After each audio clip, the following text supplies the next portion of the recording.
Hey everyone, my name is ScAluDa. I'm a 2020 graduate from Norwin High School, and I'm currently a sophomore at the University of Pittsburgh.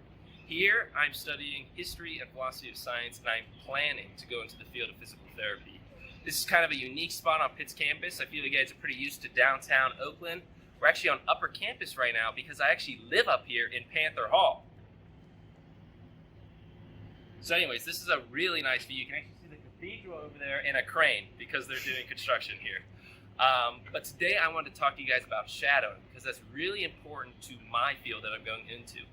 Generally, anyone that's going into the medical field, whether you're going to be a doctor or a physical therapist, you're going to want to shadow. Shadowing is kind of where you follow a professional at where they work and you just kind of watch what they do. You don't get paid. It's relatively casual, but it's a chance for you to get some time in the field. And when you're applying to medical schools, they like to and they expect to see hours. This is different from things like co-ops or internships, which are things you might hear people talking about when you're in college. Internships are really broad, honestly. They can cover a lot of things, and a lot of different people do internships. Some are paid, some are not paid, but essentially internships are where you work at a place. You have a position, you're there for a set amount of time, as opposed to shadowing, which really focuses on you following an individual at a location. Co-ops are pretty much entirely different. Engineers are generally the people that are going to be doing co-ops, and that's where you actually take a break from your schooling and you work at a place for a set amount of time and you get paid. It's very formal, and it's kind of like you're working a real job for a brief period of time instead of going to college. But since shadowing is what I do, today that's what I plan on talking to you guys about. So today we're kind of going to break things into who, where, when, and what. So who, I already kind of covered this. If you're going into the medical field, shadowing is for you, and I would expect that you're going to be doing that at some point in your academic career. When? This is a good question. A lot of people wonder, when do I start shadowing? And it can be really scary when you're in college. Even for me, just this year, I'd be sitting in class and I'd have a friend who wants to be a surgeon. He's like, oh, I've already shadowed someone for 50 hours and I've seen a bunch of surgeries. And it's really scary because you're like, I haven't started yet. Am I doing something wrong? Am I not working hard enough to get my degree? All these kind of things you'd be wondering. And honestly, you can start shadowing at any point. The thing that changes is how aggressively you need to shadow.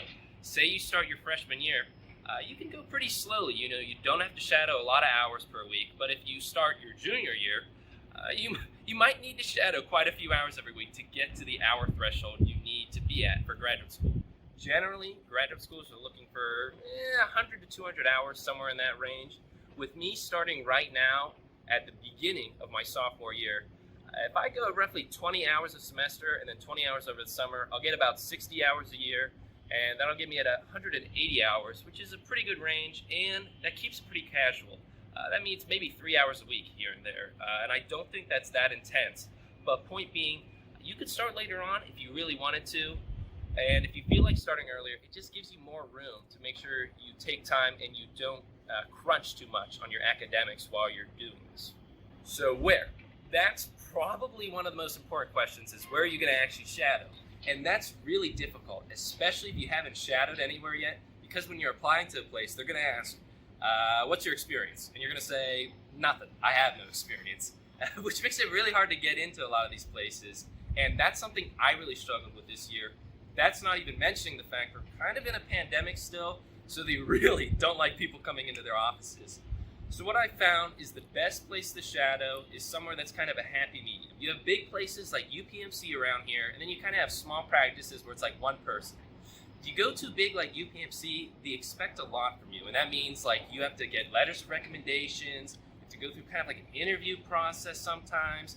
They expect you to be there for many weeks. You have to promise, I'm going to be here for a set amount of time. Personally, I couldn't guarantee that right now with how much my life changes.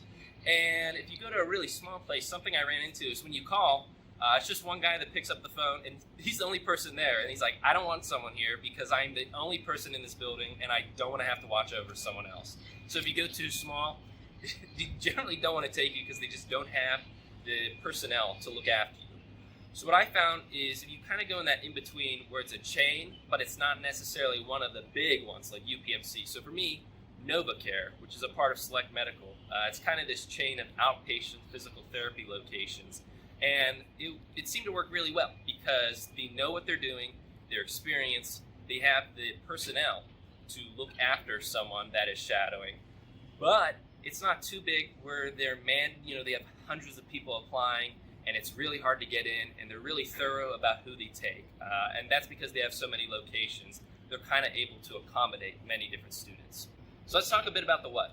So for me, I got my position shadowing at NovaCare by calling around. I just called everyone. I Googled PT places near me, and I literally went down the list.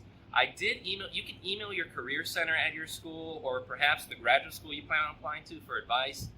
They didn't really have anything useful to tell me. They kind of just said call around. I was like, thank you. That's what I was doing anyways. They don't really have. I was kind of hoping maybe they'd have connections and they could get you in somewhere. From my experience, no, they don't have connections. It's kind of up to you to call around. And that means you're going to call a lot of places and you're never going to hear back from them. And that's totally okay. I probably called 10 or so locations, and I heard back from 2 of them. And one of them was them just saying, okay, I guess I could let the doctor know, because it was the secretary that picked up the phone. And then the second location I heard back from was where I ended up shadowing, which is NovaCare. So don't be afraid to call a lot of places like I did, because that's the only way you're going to get in, is if you just put your name out there. And when you call these places, just be honest. I am a sophomore at the University of Pittsburgh. I'm planning to go into the field of physical therapy, and I'd like to get some shadowing hours in. That's all you have to tell them, and that'll be enough for them to determine whether or not it's worthwhile to pick you up. So let me tell you a little bit about what I actually do. I go to NovaCare at 7:30 in the morning on Mondays. So that's kind of early. Not for you guys in high school. I guess you guys wake up at like 5:30, but once you get to college, you don't wake up that early anymore. I hate to break it to you.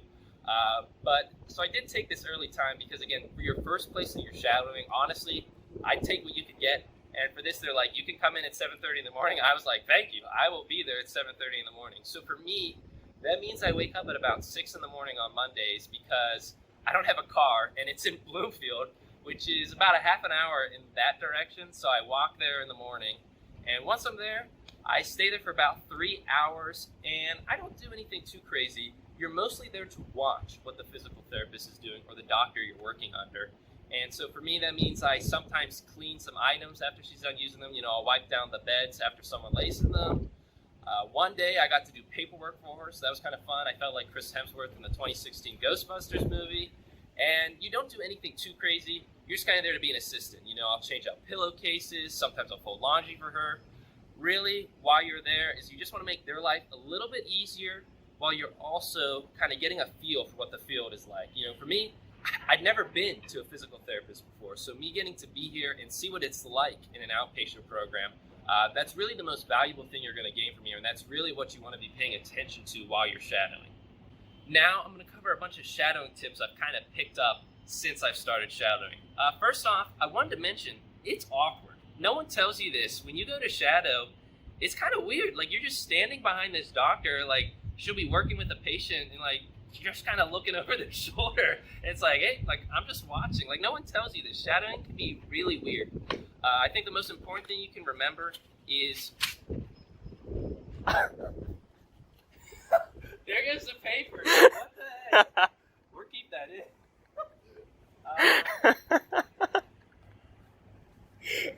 I guess we'll just do it from memory.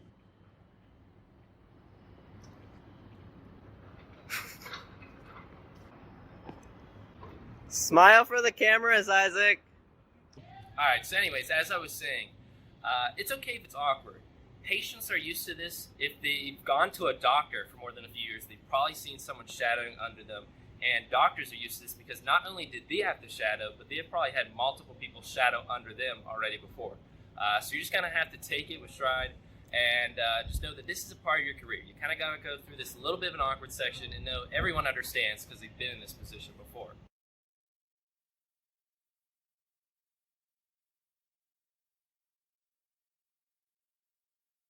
Something else I want to mention is you probably have that feeling inside that you want to be useful while you're there.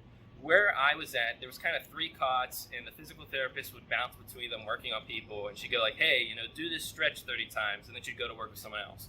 And to be useful, I talked to that patient as they were doing the stretches while she moved on to someone else, so it was kind of like somebody was paying attention to them at all times. What I found is when I talked to patients, they lost track of counting. They just kind of stretched infinitely because they couldn't count because I was talking to them. and I wanted to talk to them so I could feel like I was helping out. But what I really found is I was actually affecting things negatively by contributing. Really, what you want to do is you want to be like a shadow, as the word implies. If you're doing your job right, everyone will forget you were there at the end of the day. Make sure you're recording these hours. You don't want to forget them. From what I understand, when you're actually applying to graduate school, it's kind of like when you got your driver's license and they're like, did you drive for enough hours? They're not going to cross-reference you or quiz you or ask, like, where exactly were all these hours? They're just going to kind of ask for the hours number and they're going to trust you. And I think it's more, they would know if you're lying about the hours based on how you handle yourself in the field. Something else, this is what I experienced. It can be a lot when you shadow, especially those first couple of times. There's a lot of technical jargon the doctors are going to use. They maybe don't always let you in on everything. There's all these terms you don't understand. If you haven't taken an anatomy class like me, you don't know most of the words they're saying. And it can just be overwhelming. Here's what I would advise. Every day, if you can just take back one thing that you learned while you're there, you're already doing well shadowing. For example, one day I kind of learned about BPPV, which is essentially, to really put it in super simple terms, you kind of have fluid in your ears that spin, kind of tells your brain that you're spinning. You also have crystals in your ears too. And sometimes those crystals get knocked off, they get in that fluid, and it can make someone feel dizzy because usually you'll kind of spin around, fluid stops spinning, your brain's like, okay, I know I stopped spinning. Sometimes those crystals get knocked into that fluid, you stop spinning, but the crystals keep moving, so your fluid keeps moving, and then you feel dizzy. That's something I learned about. Again, really simplifying that, but it is something I learned while I was there, and it's something the physical therapist I've worked under sees often, so something I'm now aware of when I go into the field of physical therapy. So I hope me walking through you my experience of trying to shadow has helped you guys in the future. Not that any of you need to start shadowing right now, but it's something a lot of you might be looking to do in the future, and I hope by hearing my experience and how it can be really tough to get into a lot of these places at the start, kind of comforts you when you're going into this in the future, and you kind of know somebody else has gone through this before. And I hope a couple of these tips allow you to more effectively shadow once you do get into one of these places. But I hope you guys have had a nice Science Alumni Day, and I wanted to wish you the best of luck with the rest of your studies at Norwin and in the future, maybe at Pitt.